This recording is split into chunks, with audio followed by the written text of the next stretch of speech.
வணக்கம் சுபின் டிவி நேயர்களே. சிறுதானியங்கள் அப்படின்னா என்ன அப்படிங்கிறத பற்றியும், சிறுதானியங்களை நம்ம முன்னோர்கள் பயன்படுத்தி எவ்வளவு ஆரோக்கியமாக இருந்தாங்க அப்படிங்கிறத பற்றியும், சிறுதானியங்கள் நாமையே சாப்பிடணும், சிறுதானியங்கள் சாப்பிட்றதால நமக்கு என்ன நன்மைகள் கிடைக்கு அப்படிங்கிறத பற்றியும் நான் உங்களுக்கு சொல்ல போகிறேன்.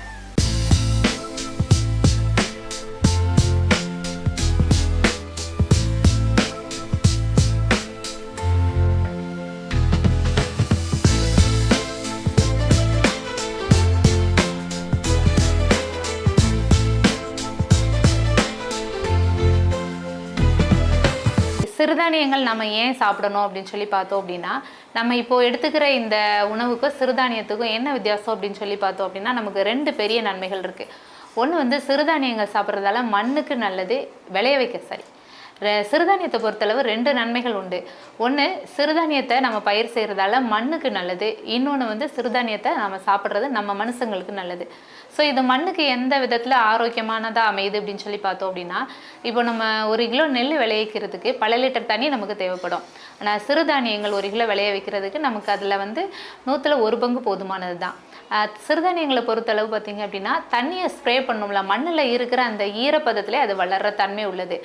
அடுத்து இன்னொன்று முக்கியமானது என்னன்னு சொல்லி பார்த்தோம் அப்படின்னா, இப்போ நெல் பருப்பு வகைகள்லாம் நம்ம விளைய வைக்கிறோம் அப்படின்னா, ஸோ அந்த விதைகள் மேக்ஸிமம் நமக்கு மரபணு மாற்றப்பட்ட விதைகளாக இருக்குது. அதாவது ஜெனட்டிக்கலி மாடிஃபைட் சீட்ஸ் அப்படின்னு சொல்லுவாங்க. ஆனால் சிறுதானியத்தை பொறுத்தளவு நமக்கு இன்னும் முக்கியமாக பார்த்தீங்க அப்படின்னா, பெரும்பாலும் நமக்கு அதில் மரபணு மாற்றப்பட்ட மரபணு மாற்றப்பட்ட விதைகள் அதில் இல்லை. அடுத்து பார்த்தோம் அப்படின்னா, நம்ம இந்த பயிர் வகைகளுக்கு எல்லாமே நமக்கு இப்போ உரம், பூச்சிக்கொல்லி மருந்து இதுவுமே தெளிக்க வேண்டிய கட்டாயத்தில் இருக்கும்.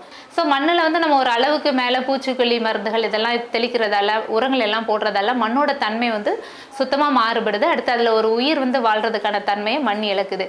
இதே இது பார்த்தோம் அப்படின்னா, நம்ம சிறுதானியத்தை விளைய வைக்கிறதுக்கு நமக்கு அதிகபட்சமான பூச்சிக்கொல்லி மருந்துகளோ உரங்களோ தேவையில்லை. இப்போது மண்ணுக்கு ஏன் நல்லது அப்படின்னு சொல்லி நம்ம பார்த்தோம் அப்படின்னா, அப்போ சிறுதானியங்கள் விளைய வைக்கிறதுக்கு நமக்கு தண்ணி கம்மி, இன்னொன்று அது மரபணு மாற்றம் செய்யப்பட்ட விதைகள் கிடையாது. 3வதாக பார்த்தோம் அப்படின்னா, சிறுதானியங்களுக்கு நம்ம எந்த வகையான ரசாயனங்களும் விளைவிக்கிறதுக்கு தேவையில்லை. இது ஒரு பக்கம். அப்போது பார்த்தீங்க அப்படின்னா, நீங்கள் ஒரு அரிசியோ பருப்போ விளைஞ்சு உங்கள் கையில் வர்றதுக்கும், இன்னொரு பக்கம் பார்த்தீங்க அப்படின்னா சிறுதானியங்கள் விளைஞ்சு உங்கள் கையில் வர்றதுக்கும் 2க்குள்ள வித்தியாசம் பார்த்தீங்க அப்படின்னா, இந்த அரிசி பருப்பு வகைகளில் உங்களுக்கு கிட்டத்தட்ட பார்த்தீங்க அப்படின்னா பூச்சிக்கொல்லி மருந்துகளோட அந்த விகிதம், இப்போ எல்லா நாடுகளுமே அங்கே உள்ள மக்கள் சாப்பிட்ற அந்த சாப்பாட்டில் இருக்கிற, இப்போ 100 கிராம் சாப்பாடு சாப்பிட்றாங்கன்னா அதில் எந்த அளவு பூச்சிக்கொல்லி மருந்து தன்மை இருக்குது அப்படின்னு சொல்லி பார்த்தீங்க அப்படின்னா மில்லிகிராம் அளவு செக் பண்ணுறாங்க. அதில் நம்ம நாட்டில் நம்ம அதிகமாகவே என்ன செய்கிறோம் அப்படின்னா அந்த பூச்சிக்கொல்லி மருந்தோட அளவை எடுத்துக்கிறோம்.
சிறுதானியங்களில் குறிப்பாக பார்த்தீங்க அப்படின்னா, ராகியை பார்த்தோம் அப்படின்னா எக்கச்சக்கமான நன்மைகள் கொண்டது.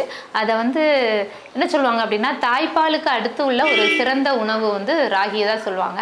இப்போது நிறைய பேர் என்ன செய்வாங்கன்னா, ராகியை ஊற வச்சு அதில் முளைகட்டி அதை பவுடராக்கி குழந்தைங்களுக்கு கொடுக்குறாங்க. அப்படி இல்லைன்னா ராகியை ஊற வச்சு அரைச்சி பால் எடுத்து அந்த பாலை காய்ச்சி குழந்தைங்களுக்கு கொடுக்குறாங்க. ஸோ அடுத்து பார்த்திங்க அப்படின்னா சிறுதானியத்தில் லட்டு வகைகள் செஞ்சு கொடுக்குறாங்க. ஸோ இதெல்லாம் கொடுக்குறதால என்ன நன்மைகள் கிடைக்கும் அப்படின்னு சொல்லி பார்த்தோம் அப்படின்னா, சாதாரணமாக நம்ம எப்போதும் உள்ள நார்மலான உணவுகள் எடுத்துக்கிறதுக்கும் இந்த சிறுதானியத்தை மட்டும் சின்ன வயசுலேருந்தே சாப்பிட்டு வர்ற உள்ள குழந்தைங்களுக்கும் உள்ள வித்தியாசத்தை பார்த்தோம் அப்படின்னா, நல்ல நோய் எதிர்ப்பு சக்தி இருக்கும்.